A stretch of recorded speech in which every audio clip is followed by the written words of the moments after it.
আমরা এক অদ্ভুত সময়ে বসবাস করছি। আমাদের হাতের মুঠোয় পুরো পৃথিবীর জ্ঞান। এক ক্লিকে যে কোনো তথ্য, যে কোনো খবর, যে কোনো বিষয়ে অগাধ ডেটা। কিন্তু এই তথ্য বিস্ফোরণের যুগে আমরা কি সত্যি আরো স্মার্ট হচ্ছি, নাকি ধীরে ধীরে এক অদৃশ্য বোঝাই চাপা পড়ে যাচ্ছি? আজ আমরা কথা বলবো ইনফরমেশন ওভারলোড নিয়ে। কিভাবে এই অতিরিক্ত তথ্য আমাদের সিদ্ধান্ত গ্রহণ প্রক্রিয়াকে ব্যাহত করছে। শুধু এর কারণ চিহ্নিত করাই নয়, আমরা এর পেছনের বিজ্ঞান বুঝব। কিভাবে এই ডিজিটাল যুগে আরো সহজ এবং উন্নত জীবনযাপন করা যায়, আমরা সেটা খুঁজে বের করব।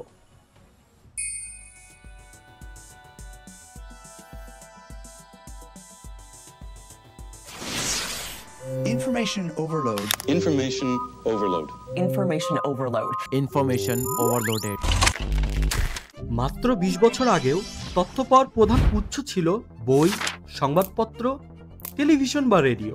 আজ প্রতি মিনিটে গুগলে সার্চ হয় লক্ষ লক্ষ বার, ইউটিউবে শত শত ঘন্টার ভিডিও আপলোড হয়, আর সোশ্যাল মিডিয়া তো তথ্যের এক অন্তহীন ফোয়ার। 2008 সালে ইউনিভার্সিটি অফ ক্যালিফোর্নিয়ার সান ডিয়েগোর একটি গবেষণায় দেখা গিয়েছিল যে আমেরিকানরা প্রতিদিন গড়ে 1 লক্ষ শব্দের সমতুল তথ্য ব্যবহার করছে। আজ এই সংখ্যাটা নিঃসন্দেহে অনেক বেশি। এই ডেটার পরিমাণ এত বেশি যে আমাদের মস্তিষ্ক তা স্বয়ংসম্পূর্ণভাবে প্রক্রিয়া করতে পারছে। একটি কম্পিউটারে একসাথে অনেক প্রোগ্রাম চালালে যেমন স্লো হয়ে যায়, অতিরিক্ত তথ্যের ফলে আমাদের মস্তিষ্কেরও ঠিক একই অবস্থা হয়। এর কিছু সুনির্দিষ্ট ক্ষতি রয়েছে। ডিসিশন প্যারালাইসিস, সিদ্ধান্ত গ্রহণে অক্ষমতা।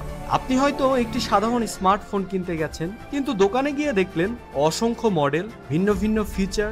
একটা ফোন দেখো। কিছুক্ষণ পর আপনার মাথা গুলিয়ে যাবে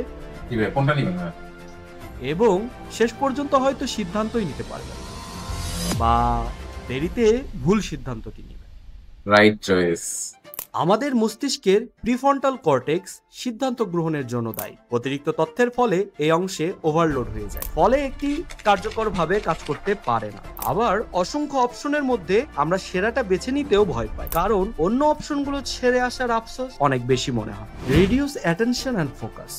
নিরন্তর নোটিফিকেশন, নতুন খবর, সোশ্যাল মিডিয়া আপডেট, এগুলো আমাদের মনোযোগকে খণ্ড খণ্ড করে দেয়। আমরা কখনোই একটি বিষয়ে পুরোপুরি ফোকাস করতে পারি, যা রাতের ঘুম নষ্ট হওয়ার চেয়েও বেশি বড় প্রভাব ফেলে।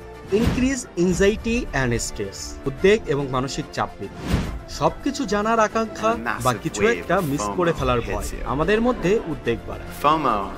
আমরা সবসময় অনুভব করি যে আরো কিছু তথ্য জানা দরকার, আরো কিছু করতে হবে, না হলে পিছিয়ে পড়ব।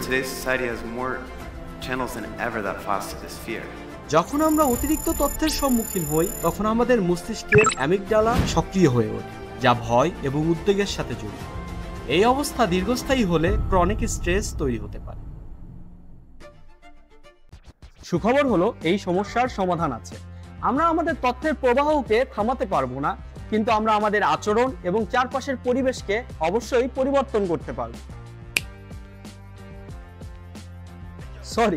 পরিবেশ হয়তো সবসময় আমাদের কন্ট্রোলে থাকবে না, কিন্তু নিজের মাইন্ডসেটকে প্রস্তুত রাখতে হবে। Filter your information intake. তথ্য গ্রহণকে ফিল্টার করুন। যে কোনো কন্টেন্ট কনজিউমের আগে মোটিভ সম্পর্কে সচেতন হন। অপ্রয়োজনীয় নিউজলেটার বা সোশ্যাল মিডিয়া গ্রুপে নিজেকে এঙ্গেজ করবেন না। বিশ্বস্ত এবং মানসম্মত সোর্স চিহ্নিত করুন। গোল ওরিয়েন্টেড ইনফরমেশন সিকিং, লক্ষ্যভিত্তিক তথ্য অনুসন্ধান। যখন কোনো তথ্য খুঁজবেন, তখন আপনার উদ্দেশ্য কি তা পরিষ্কার করুন। শুধু তথ্য পাওয়ার জন্যই তথ্য খুঁজবেন না, একটি নির্দিষ্ট প্রশ্ন সামনে রেখে তার সমাধানের জন্য তথ্য সংগ্রহ করুন। রিভিউ অ্যান্ড রিফ্লেক্ট, পর্যালোচনা এবং প্রতিফলন। নিয়মিত বিরতিতে আপনি যা দেখছেন, জেনেছেন বা শিখছেন তা পর্যালোচনা করুন। শুধু তথ্য গ্রহণ করাই যথেষ্ট নয়, সেগুলোকে বিশ্লেষণ করা এবং নিজের জীবনে প্রয়োগ করার জন্য সময় নিন। প্রয়োজনে প্রকৃতির মাঝে মিশে যান এবং পুনরায় বিবেচনা করুন যা আপনি জানছেন, যা আপনি দেখছেন, যা আপনি শুনছেন। Embrace good enough. সিদ্ধান্ত নেওয়ার ক্ষেত্রে সবসময় সেরা অপশন খোঁজার পরিবর্তে গুড এনাফ অপশনটি বেছে নিতে শিখুন। অন টাইমে নেওয়া গুড এনাফ ডিসিশন দেরিতে নেওয়া পারফেক্ট সিদ্ধান্তের চেয়েও বেশি কার্যকর হয়। পারফেকশনিজম অনেক সময় আপনাকে আটকে রাখে আপনার নির্দিষ্ট গোল থেকে। আজ আমরা কথা বলবো ইনফরমেশন ওভারলোড নিয়ে। অতিরিক্ত তথ্য আমাদের যুগের একটি চ্যালেঞ্জ। কিন্তু সঠিক কৌশল এবং মানসিকতা দিয়ে আমরা একে নিয়ন্ত্রণ করতে পারি। জ্ঞান অবশ্যই ক্ষমতা, কিন্তু সেই জ্ঞান যখন বোঝা হয়ে দাঁড়ায় তখন তা আমাদের শক্তি কেড়ে নেয়। আর এই অনুধাবনই আমাদের প্রতিটি মুহূর্তকে আরও উদ্দেশ্যপূর্ণ ও শান্তিময় করে তুলতে পারে। মনে রাখবেন, Less is often more. আপনার জীবনের তথ্য দ্বারা পূর্ণ না করে জ্ঞান দ্বারা সমৃদ্ধ করুন। তথ্য নিয়ন্ত্রণ করুন, জীবনকে নিয়ন্ত্রণ করুন।